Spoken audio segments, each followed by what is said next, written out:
Ayan, medyo busy tayo itong mga nakarang araw. So, dito yung mga paninda natin, nakalabas na siya. So, medyo mainit pa. Kaya wala pa lumalabas ng mga suki natin. Maya-maya maglalabasan na rin sila. Kahapon, sobrang busy ako. Mula alas 3 hanggang alas 6 talagang nagpe-prepare ako ng mga merienda.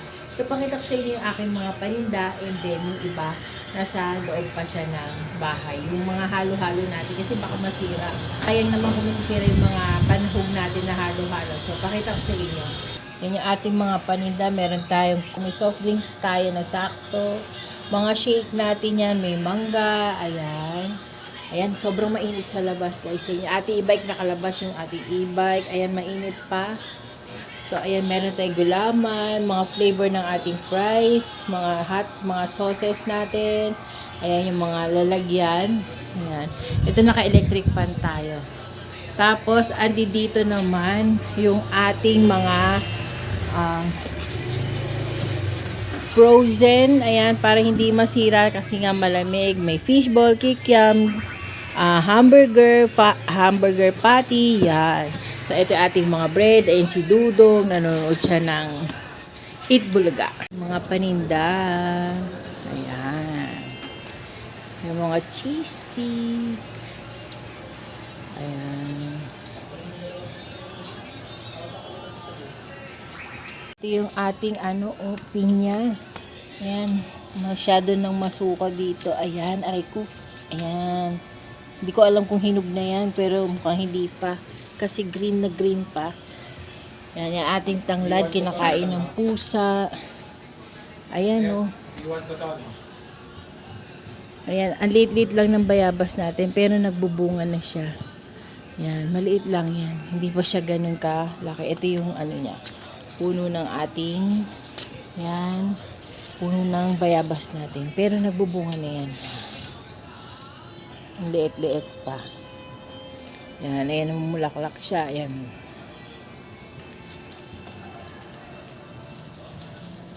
Init pa.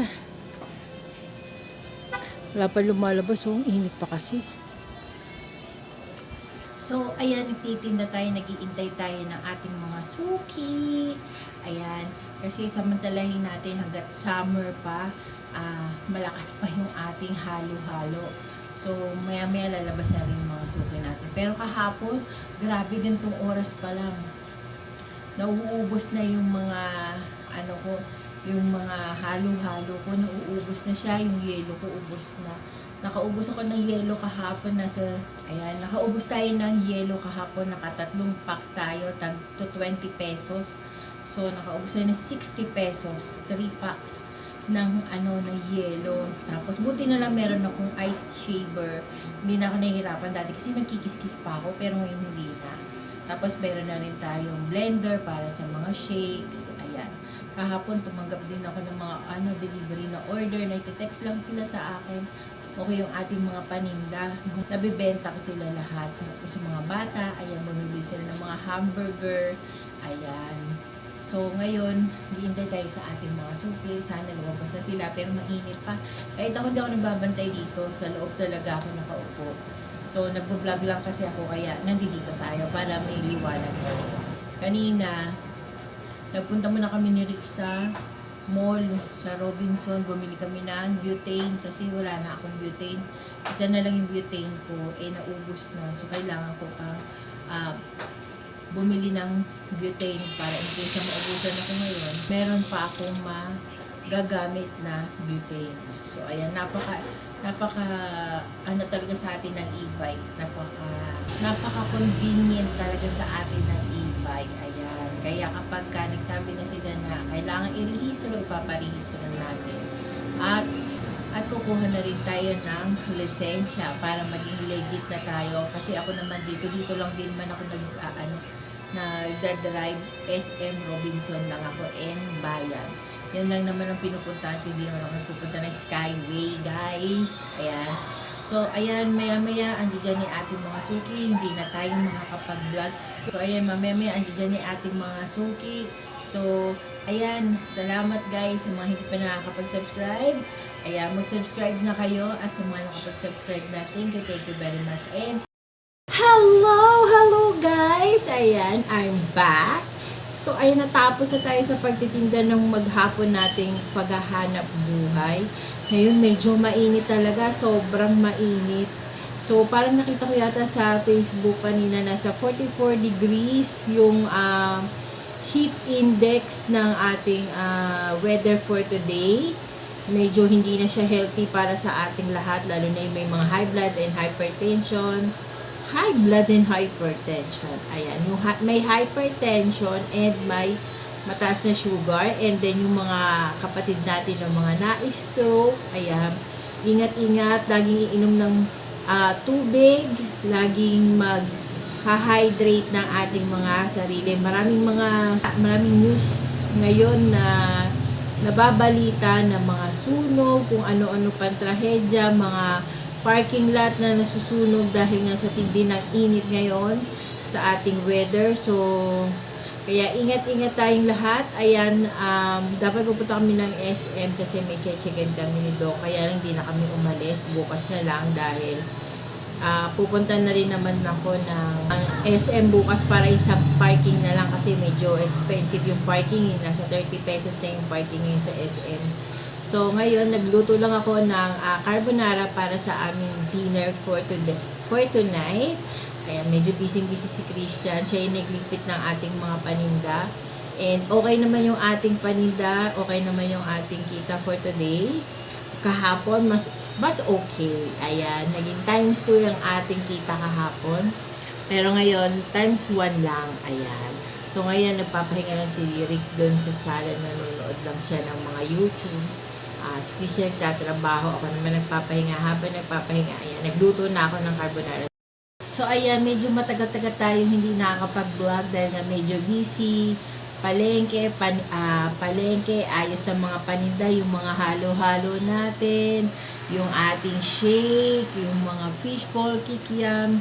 Medyo matrabaho siya pero kinakaya naman. Minsan nagsasabay-sabay, may nag-order ng shake, may nag-order ng halo-halo, tapos may mag-order ng kikiam, fishball. So, parang pabalik-balik ako dito sa kusina kasi dito ko ginagawa yung shake dahil pag ginawa ko sa labas, masyadong mainit.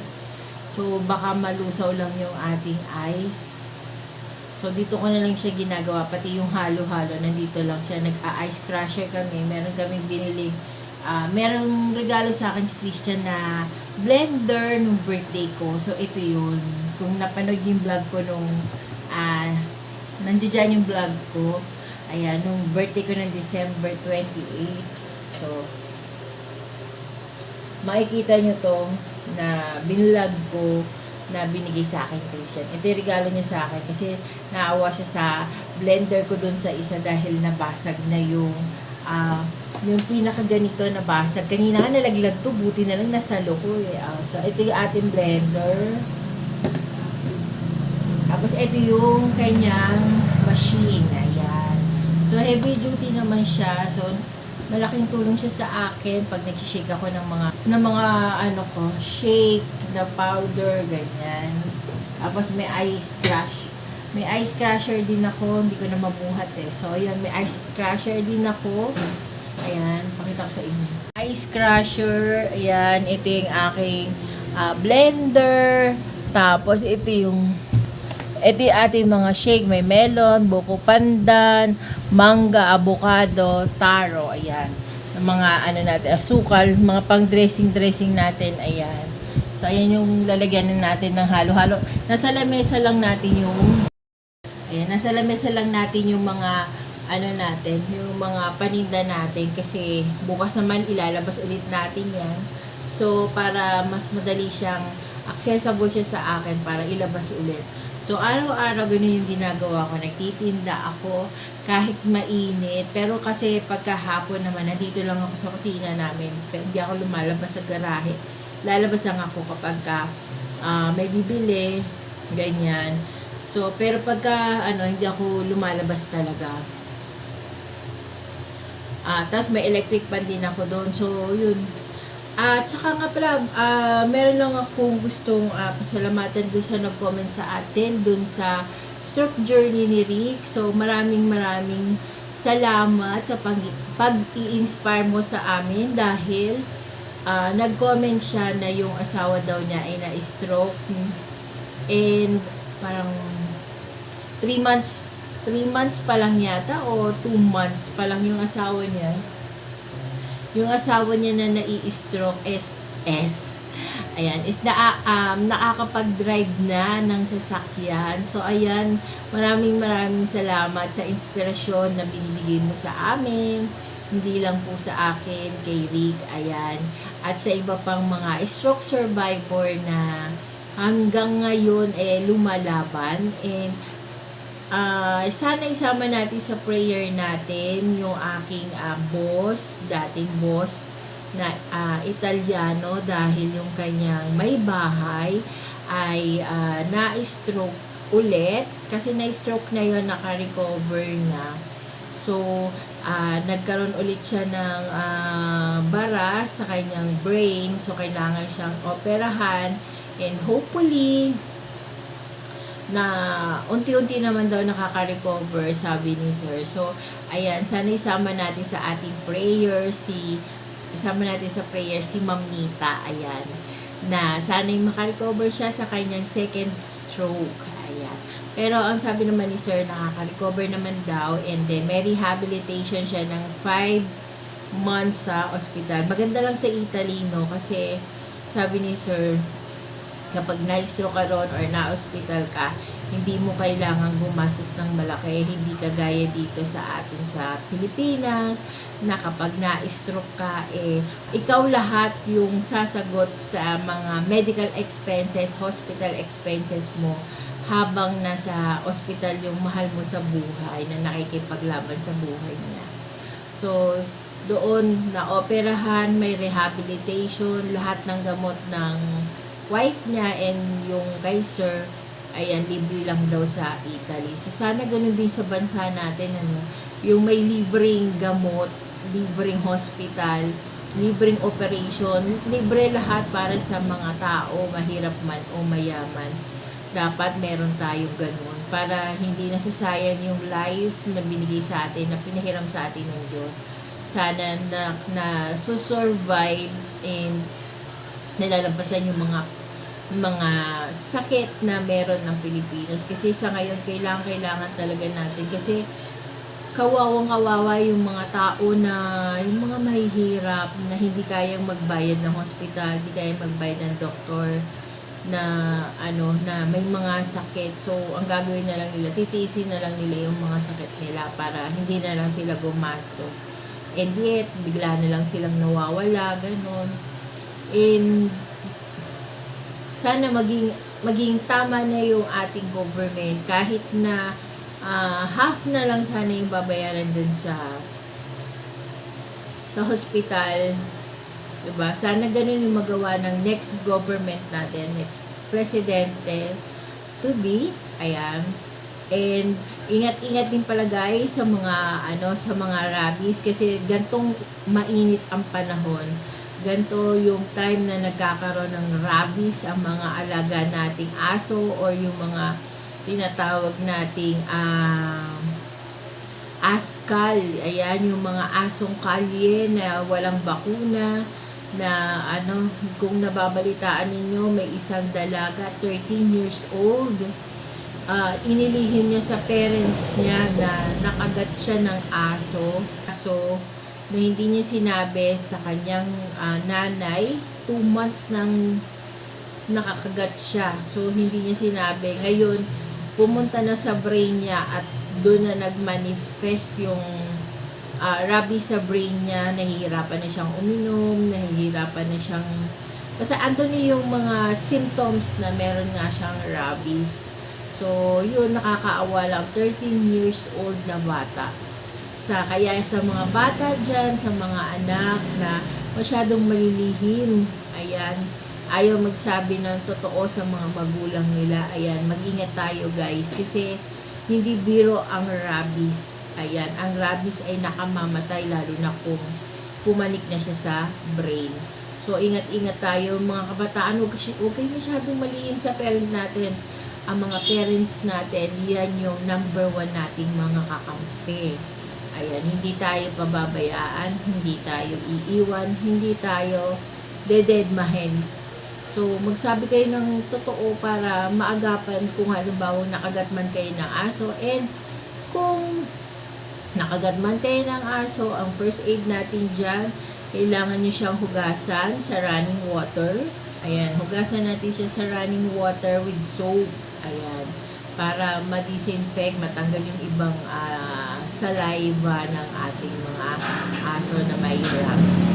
At kapag ka nalinis na, siguraduhin nyo na makakapunta kayo sa mga animal dog bite para makapag inject kayo ng mga anti-rabies. Ayan, kasi sobrang nakakatakot ang rabies, nakamamatay siya guys, hindi siya biro. So ayan, ingat-ingat tayo guys, and ayan, maya-maya kakain na kami. So ano lang to, quick update lang. Ayan, quick video lang natin siya. So, end na natin ang ating vlog. Ayan, may mga minsan pupunta kami ng mall, di ko na binablog kasi paulit-ulit na tayo sa mall. Baka mami magsawa na kayo, ayaw nyo na pumunta ng mall. Ayan, so, end na natin ang ating vlog guys. And kung hindi ka pa nakakapag-subscribe sa aming YouTube channel, please do subscribe to our YouTube channel and hit the bell notification para lagi kang updated once na meron akong bagong upload guys. So, thank you very much. Ayan, sa mga nag-subscribe na, thank you, and welcome to our small family. Ayan, sana pakishare, like, and subscribe. Ayan, don't forget to hit the bell button. Ayan, ang ating bell button. Ayan, don't forget to hit the bell button. Ayan, para lagi kang updated once na meron akong bagong upload. So, hanggang sa muli guys.